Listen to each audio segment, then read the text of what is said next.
Today we are exploring the port of Geiranger, Norway. I will tell you some things to do and one thing not to do in Geiranger.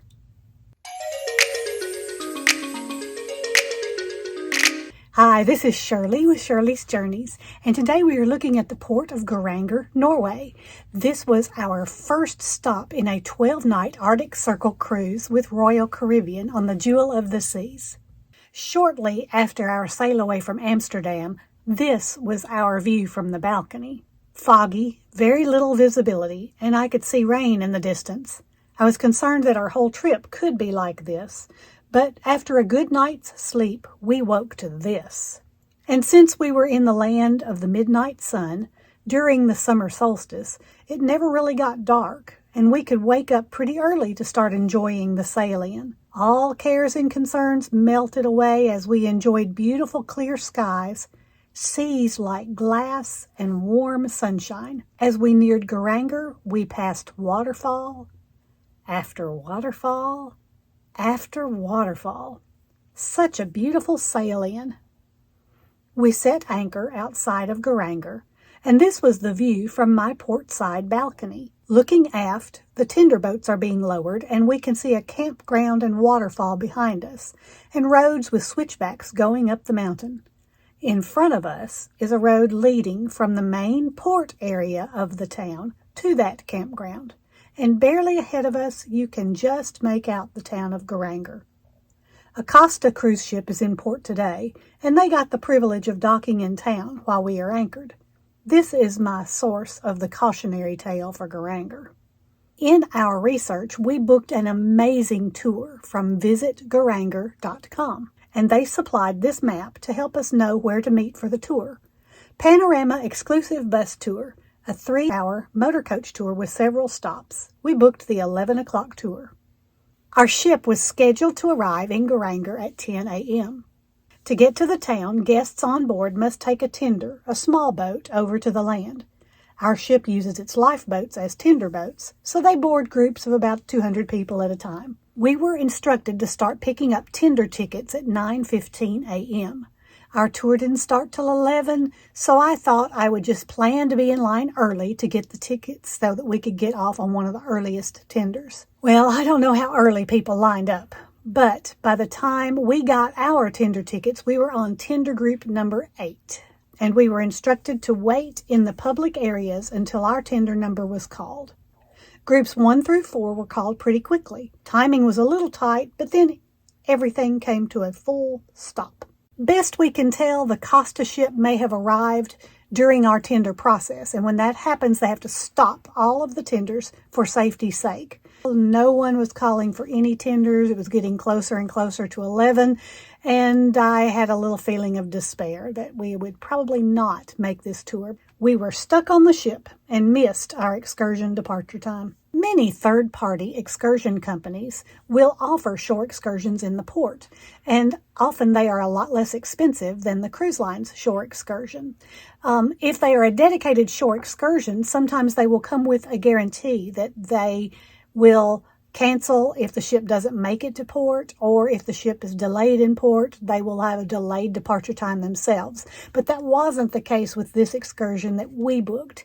There were a lot of people just staying in Geiranger. There's a hotel there was a big campground, so other people had booked this very same tour through the visitor center, so they couldn't really hold the bus for us. We were just stuck without a tour for the day. But we decided to make the best of it and found the hop-on, hop-off bus. So we waited in this crowd to purchase tickets.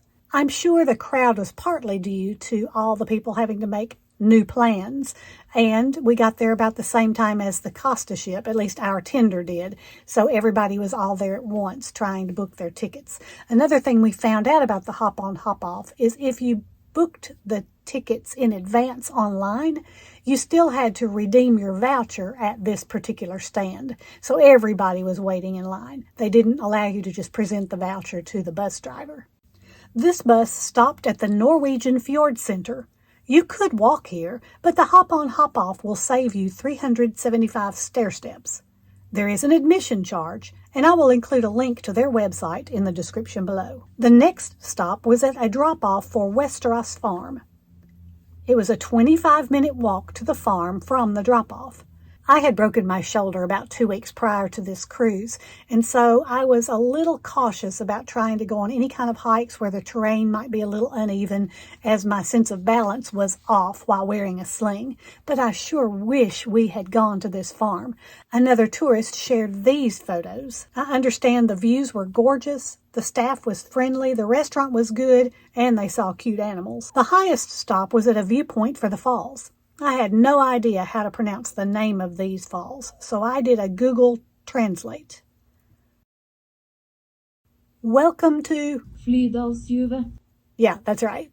The bus dropped us off here and proceeded up the mountain to a turnaround and came back in about 10 minutes to pick up anyone who was ready for the return trip. We had a lovely view of the falls, the town below, and the 2 ships in the harbor. The Costa Firenze, with their convenient docking location, and the Jewel of the Seas tendered behind them. Upon our return to stop number 1, we decided to just look around the little town. I met my first troll of Norway in front of one of the gift shops, and then we stopped in a chocolate cafe. I tried a piece of brown cheese chocolate, it was pretty tasty, and decided to see what waffles on a stick were all about. These were warm and wonderful. 2 waffles and 1 Coke came to 162 kroner, about $15 US. The exchange rate at the time was about 92 kroner to the dollar. One thing I love to do when I visit an international location is to go to the grocery store. This one did a lot of business between the cruise ship passengers and crew and those in the campgrounds, and I'm sure people that live locally. They had a large refrigerated section, freezer section, paper products, household goods, toiletries, books and magazines, and if you needed some double-stuffed Oreos, they would run you about $3 US. Let me tell you what I could have done differently to have made our stop in Geiranger a little bit better. For one, I could have just planned to do the hop-on, hop-off all along. I think I would have had plenty of time visiting the farm, going to the fjord center, watching the views, looking around the town. That would have been sufficient for the time we had in port. We were only there from 10 a.m. till 4 p.m. It's always best, in my opinion, to book a shore excursion from the ship if you want an excursion when you're in a tender port, just for those very reasons. So I think if I were to doing it differently, that's what I would do instead.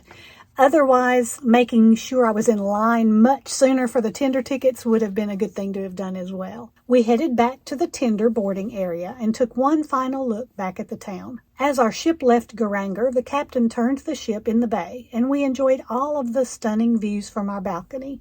Just as pretty sailing out as it was sailing in. I'm Shirley with Shirley's Journeys, and I hope you learn a little something about Geiranger, and I hope all of your journeys are pleasant ones.